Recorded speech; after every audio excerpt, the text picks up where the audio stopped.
Indian millennials. So India is, as probably you know, is on track to become the youngest. Yeah. India is on track to become the youngest country in the world by 2020, with a median age of 29. So the average age in India by 2020 will be 29. I mean, other countries, the Western cultures can really, really be jealous because the aging societies are really, speeding up. More than 400 million millennials are currently in India, so those who are born after 1982, and account for a third of India's population and 46% of its workforce. When it comes to jewelry, they are more likely to view fine jewelry as an adornment, an accessory, rather than an investment. And I think this is very, very interesting statement. And this really shows the fundamental shifts when it comes to buying jewelry. In the past, jewelry was gifted by relatives, marked as a specific event. Of course, weddings here would be an example to underline and highlight. And it looks that right now millennial women in India are actually increasingly seeing jewelry also as a status of their personal achievement and self-expression. So fine jewelry is not always seen as an investment that needs to be kept in a bank, but something that we should actually wear.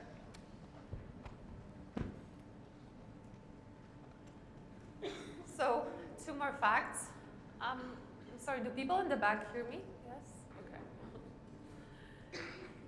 So as I said, the biggest investment is that fine jewelry is viewed more as an adornment and accessory rather than an investment. And the prices usually would be made by the weight of the jewelry.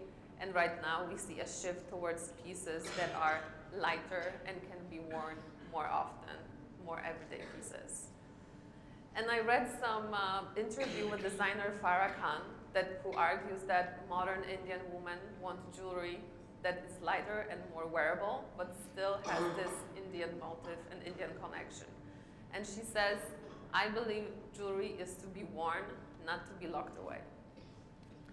So as you see, this is a really, I would say, the research that I did, like really the background that I really encourage you to always make when you want to design a collection, when you are thinking about for whom you are actually designing for. So in this short time, I want to give you some examples of actually some jewelry brands that are already shifting their mindset and really thinking about millennials. So how brands do it. And the first one I wanted to here mention is actually the Tiffany & Co. case. So I'm sure this is a brand that I don't have to introduce here to you. This is a very traditional brand from America, lasting almost 180 years right now. In 2016, they really had some troubles. The sales were dropping. And despite really Tiffany being considered one of the really most iconic brands, they really struggled to attract young shoppers. So they did really a holistic turnaround. They actually changed their creative director. And right now, the man who is leading the creative team is Reed Krakow, who is actually the first time a creative director coming from the fashion industry. He is known to really help and turn around the bad past of the brands like Coach. So right now, a fashion director, fashion designer is leading Tiffany. I think this is the first step that is saying a lot about this company that used to be always a very heritage and traditional company that we know. They had very interesting collaborations. So they collaborated with Net-a-Porter. This is a fashion online retailer that you probably know. So that was actually the first time that Tiffany was selling their jewelry in other shops than theirs. and great collaborations with influencers, with celebrities. You see here on the picture Lady Gaga, who, as I think you understand, is quite, with her image and the art that she's doing, with her performance, with her look, is probably not the first choice that you think about if you think about celebrity that fits to Tiffany's. So I think this choice was very, very interesting. I have to say, a little bit shocked when I saw that she's actually the face of Tiffany right now. And it actually helped out, so that was the most prominent and the most effective collaboration that Tiffany did so far. And it followed also with other celebrities, millennials, like Zoe Kravitz or Elle Fanning. So very interesting. If you Google a little bit, you will see, these influencers, maybe fully covered in tattoos, very original types, very different types as well, and definitely absolutely different to what Tiffany was doing in the past. So they really kept this goal of attracting millennials and showing them that they are a young and modern and fashionable brand. The other things that they did is they totally refreshed their social media appearance. As you see here on the left side on the page, this is currently the snapshot of their Instagram account. If you don't follow it, I absolutely recommend you to follow it, because it's also, if you scroll down, you will see the change and the shift that Tiffany did. So right now they have this really amazing Valentine's collection that, as you see, it has this comic book sort of style, very pop arty, very young and fresh and inspiring and contemporary. So Tiffany is really, really going into the direction of thinking about the young generation. They also think, if you remember what I said a few slides ago, that experiences are so important for millennials. So Tiffany recently, just a few months ago, opened at the 5th Avenue in New York, their first Tiffany Blue Box Cafe. So they really realized that, this famous Tiffany's at breakfast, can actually bring them something additional, bring them really a great concept. And as you can imagine, really going to the cafe of Tiffany's is really on the bucket list of many, many millennials that love the brand. The other thing is how others do it. I briefly mentioned it with Lady Gaga and other celebrities that brands are working with. Here are two more examples from the fine jewelry world. So maybe you have seen the traditional, again with a huge heritage company, Chopard from France. Again with a really long heritage and a very sort of serious and elegant kind of company that we would associate with Chopard, collaborated together with Rihanna. So to be honest, I think there are no bigger two contrasts. So Rihanna, a pop star, sometimes very provocative with her videos, with her art, with her songs, with her appearance, with her image, and Chopard on the other hand. So the gap is really huge, I think. And again, here, as in the example of Lady Gaga collaborating together with Tiffany, I think Rihanna and Chopard, that was again another shock that really surprised me. And of course, Rihanna is one of the most desired influencers to work with.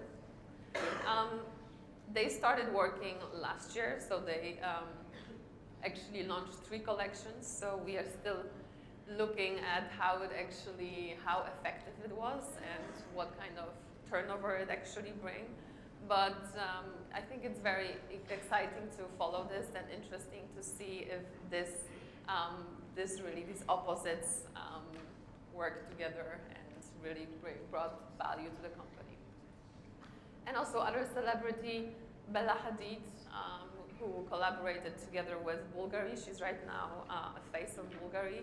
And a really nice fact here, so only last year she has generated nearly 2.2 million likes and comments for Bulgari. So as you see, it's a huge, huge impact. And this is definitely what millennials will be looking for. So this kind of authenticity and following the people that they love, the celebrities that they love, and they somehow identify themselves with. They really want, you know, that they create together with the brand's products that will answer somehow their needs and their aesthetic. And the thing that I already said a few times, so the word experience. This is something that, you know, if you leave the room to get today after my presentation, I hope this is the word that you really, you know, that really stays in your head. Experience, offline and online, so real world experiences really count, really do count. We are constantly online, but actually more and more different brings what it actually is offered when we are offline. So there are three interesting cases that I wanted to show you today. The first one is the Flaunt Club. So this is this picture here at the bottom, the black one. Flaunt is a company based in New York. This is a startup that has raised $2 million and is leading fine jewelry into sharing economy. So sharing economy, probably you heard that term. If you think about Uber, if we think about Airbnbs, these are very famous examples of share economy startups that actually blew the whole world up, we could say. And Flaunt is trying to do the same, but in the fine jewelry sector, actually. So what you can do with Flaunt is for $250 per month, you can actually choose and rent a fine jewelry of your choice. There are 30 brands that you can choose from. And if you would like to know some more details, please have a look at the flauntclub.com. Very interesting concept, I think. First one that I hear really on that scale, and happening on that scale, really gaining such a big investment. So definitely something to maybe keep in mind. And again, thinking that, you know, maybe it's about wearing a beautiful piece of jewelry that costs $20,000 rather than really, I don't know, probably not a lot of people can really afford it. So maybe it's really about having this moment, wearing it for a special occasion, for a wedding of a friend, and just returning it back and not really needing it at home. The other interesting concept about online-offline experience is the Roxbox. So Roxbox.com, this is a site of subscription boxes. So you can choose how much you want to pay per month, from $30 to $100, and each month you will get a curated, selected few pieces that they get delivered to your home. So you get the package, you know, beautiful package. You have this moment of receiving a gift, you know, opening it, having this excitement of not knowing what is actually inside. And Roxbox is also working together with celebrities and celebrity stylists who actually pick the jewelry for you. So, you know, it's again this experience at home. So you receive a package. I think everyone loves to receive a gift, a present. So you get this beautiful box, you unwrap it, and then you have this moment of excitement, not knowing what Zoe, the very famous celebrity stylist, has chosen for you actually to be worn. Of course, you can, if you don't like it, you can return it. So Roxbox is also, they gained a lot of investment right now, and it looks like this concept is really working out. Right now only in America, but again, I want to give you just some examples also from the other parts of the world, so you know what's happening. And one that actually is from India here. So here in the middle, probably the brand that you know, Karat Lane, so the Indian retailer, offers actually a free try-at-home service to try jewelry before you buy it. And since and in May 2016, I read that actually a majority stake was bought by Titan. So again, as you see, online world definitely is something that we should be thinking about and keeping in our mind, and online selling of fine jewelry is definitely something that will grow in the future. And to highlight that point, Net-a-Porter, so the online fashion retailer that I told you about, they actually claim that fine jewelry category, their fine jewelry category, so sales that they sell in India actually grew from by 350%. So 350% only in 4 years' time. So from February 2012 to 2016. So I mean, in 4 years to have bigger sales by 350% online, this is a huge thing. So if you think about your brands, or thinking about launching your brands, or thinking about your established business already, please do not forget about online. And one more thing, actually my favorite one when it comes to millennials and approaching them and serving them, because this is what we do as designers, is the surprise factor. Thinking outside of the box. Thinking outside of the box of retail, box of products, and box of collaborations.